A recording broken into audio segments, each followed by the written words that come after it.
Hello guys, welcome back to Car Obsession and welcome to another point of view video. This time I'm joined by the very feisty Ford Puma ST. Anyway, let's get onto the driving, that's why you're here. Right, put it straight into sport mode. I will tell you a little bit about the car, of course. Because this car is a sportier car and I haven't got a lot of time, I'm going to keep the talking to a minimum, which will be music to some of your ears.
Apologies if my head is jiggling about a little bit.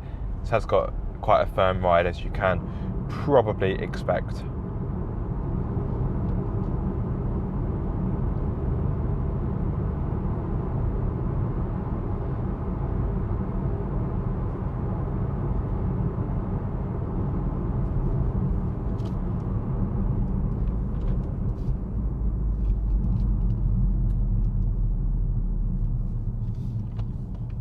So now that I'm going at a bit of a slower speed, I will talk you through the car a little bit.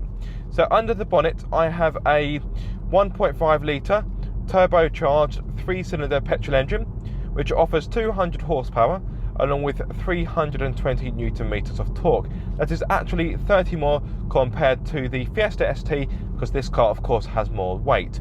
This is around 100 kilograms heavier. 0 to 62 comes in 6.7 seconds and the top speed is 137 miles per hour. The power is fed to the front wheels via a 6-speed manual gearbox, which, let me tell you, is wonderful. In case you're really concerned about MPG, unlikely, on a combined run, actually hold that thought, national speed limit.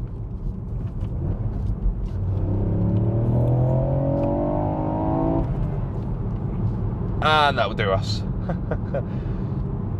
Yes, fuel economy. On a combined run, Ford states you can get around 41 mpg, but if you drive the car how it's meant to be driven, then you won't do that. And the CO2 emissions are 155 grams per kilometre, meaning for the first year of VED you'd be required to pay £155. But hey, I'm sure many of you did not come here for me to speak about fuel economy. Just being a little bit cautious, because I've got a Ford Polo tailgating me. Feels weird to be tailgated in a Puma ST, but never mind. Dab the brakes. This car, as an option, does have the performance pack, which is £950, and that gives you shift indicator lights, launch control, but more importantly, it also gives you a Quaife limited slip diff.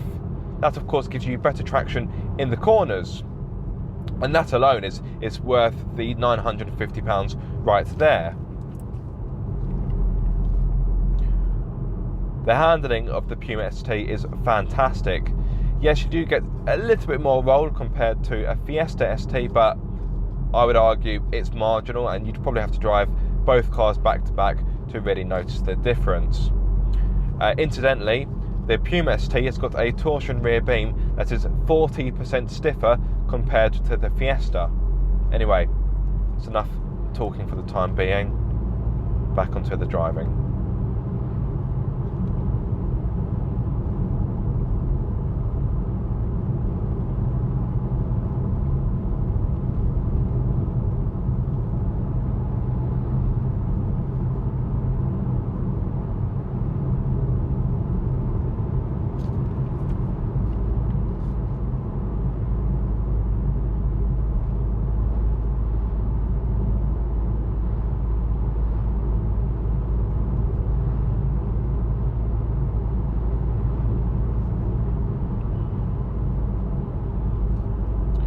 There's 4 driving modes on offer. You've got Eco, Normal, Sport or Track. I've got it in Sport mode at the moment. And as you can imagine, it makes everything tauter, and it makes the throttle response more responsive. It also opens up the valves on the exhaust as well. It doesn't do anything for the ride though, because this car's got passive dampers, so it doesn't matter whether you've got it in Eco. Oh, that's a very poor rev match. The annoying thing is that I'll rev match this pretty much 9 times out of 10 off camera. As soon as I start filming, I'll just fluff up every heel and toe change. Anyway, yes, it doesn't matter whether you have it in Eco or Track, the ride remains the same. And it is firm, but I'd say the damping does a decent job of protecting you from most of the harsh bumps, and I think you could drive this every day without any real concerns.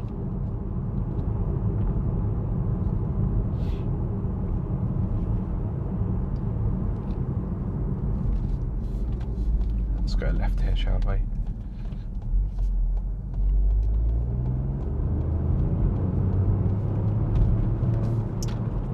Oh, that diff is so impressive.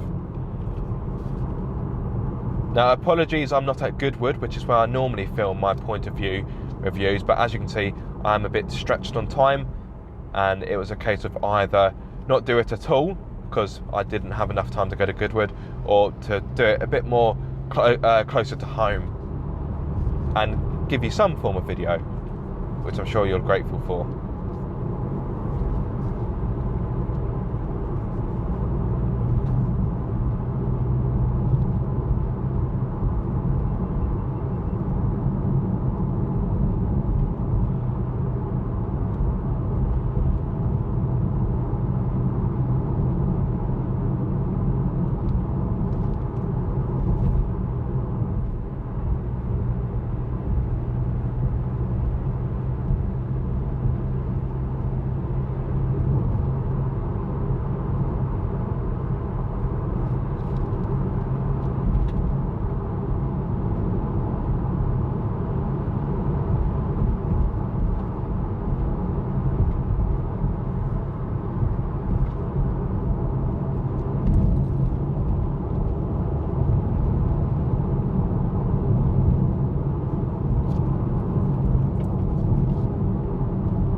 In regard to cost, the Puma ST starts from around £28,000 to £29,000, although the car I'm in right now is pushing £31,000 because I've got the optional mean green paintwork, the performance pack I mentioned earlier.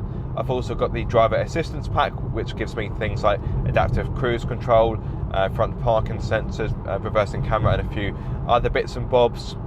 What else has this car got as an option? Oh, it's also got the hands-free power tailgate as well.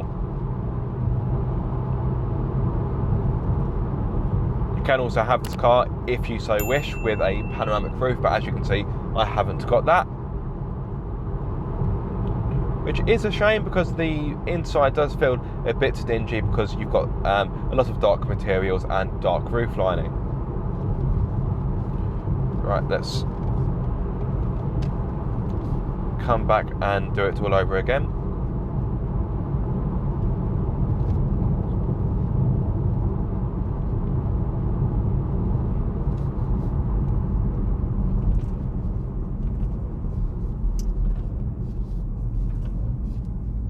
A bit better.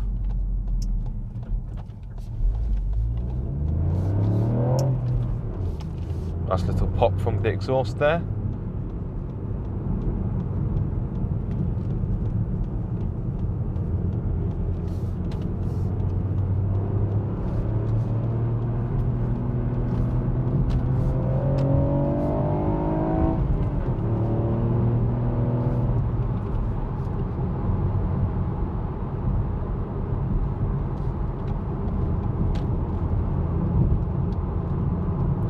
In regard to what you get as standard, that is pretty ample. I've got LED headlights, 8-inch touchscreen with navigation, DAB radio, Bluetooth and smartphone connectivity, heated front seats, heated steering wheel, climate control, rear parking sensors, wireless phone charging pad and a few other bits and bobs as well. So yeah, a pretty generous specification.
Brakes are superb. They've got a really nice bite to them, and the feedback through the pedal is, yeah, it is impressive. The pedals have got a nice weighting to them as well. They're not too heavy but not too light either. I'd say it's pretty spot on. So well done the Ford Performance team.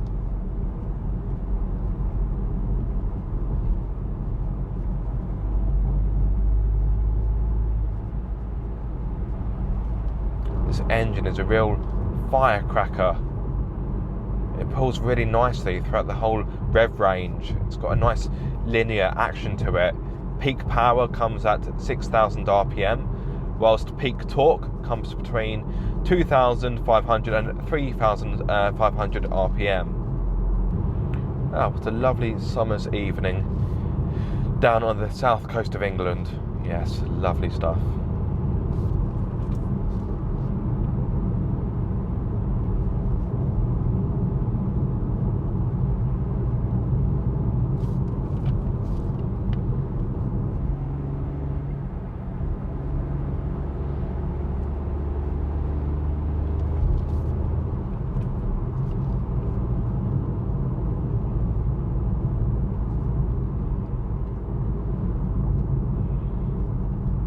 How about that for scenery?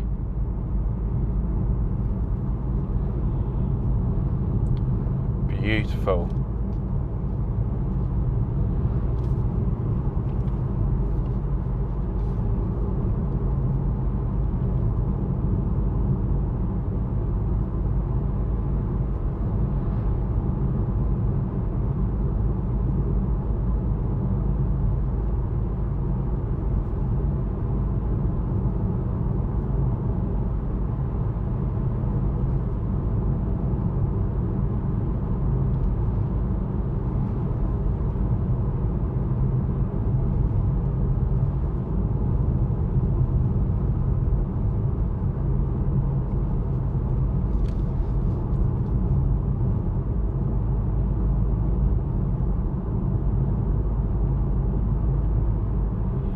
Unfortunately, this car is going back to Ford UK tomorrow, and my word, am I going to miss it. I love the Fiesta ST, so I suppose it comes as little surprise that I love this as well. And if I had the money, I would genuinely think about buying one of these. Now that I've got a small family, a Fiesta ST, it would be too cramped, it wouldn't work. But the Puma ST, that would actually be quite an attractive proposition. So Ford UK, if you're watching this, don't worry about collecting this car tomorrow. Just leave it with me. You know, it saves you having to come and get it.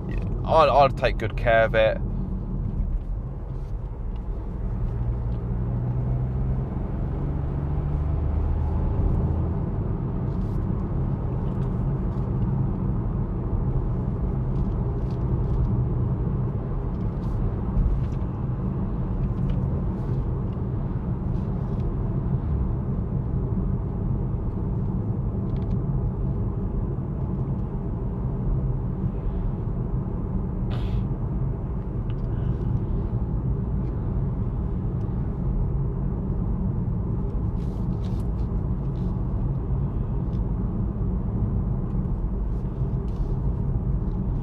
I love how chunky the steering wheel feels. It feels a bit squidgy as well. I like that. It's got a flat bottom to it, which again, I'm a big fan of. Helps to give that that extra sporty touch to the interior. And the inside isn't a bad place to be. It is virtually the same as the Fiesta, apart from you get this 12.3 inch digital display, which you don't get in the Fiesta. It does change as you go into the different drive modes, although the racetrack, I'm pretty sure that's exactly the same. It is a little bit different, to be fair. Then you've got the Eco, which, by the way, this is the first Ford Performance car to feature an Eco mode. A bit of potentially irrelevant information, but hey, some of you may be interested in that. A little fun fact for you. But let's pop it back into sport mode. You do actually have an S button on the steering wheel. Hit it and it will put you directly straight into sport, which I like. It's a nice handy touch. Means you're not mucking about. Comes in handy if you're late for the school run, I'm sure.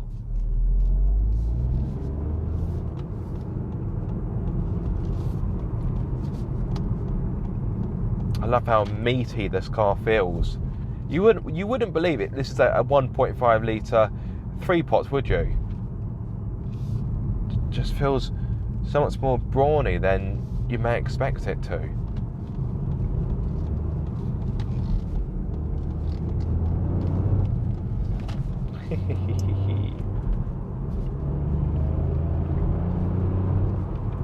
I love how fun and playful this car is.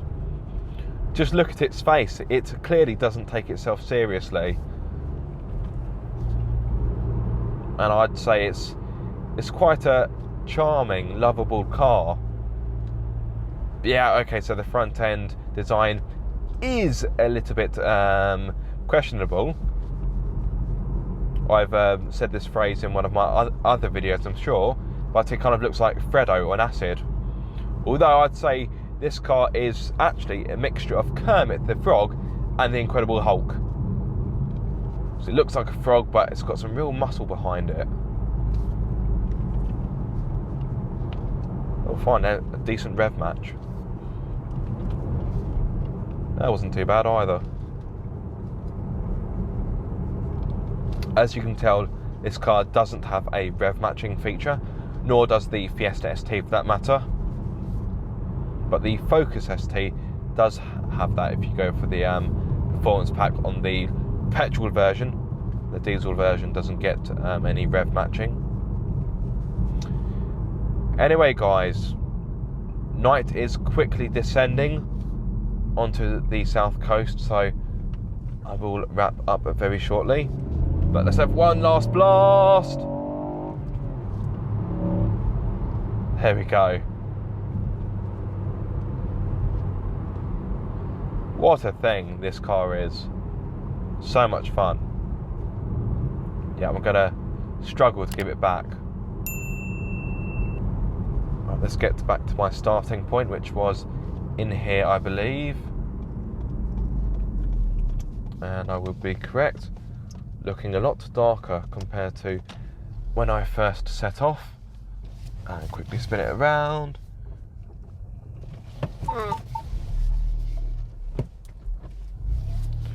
It's amazing the amount of cars I get that have a reversing camera, yet I barely use them.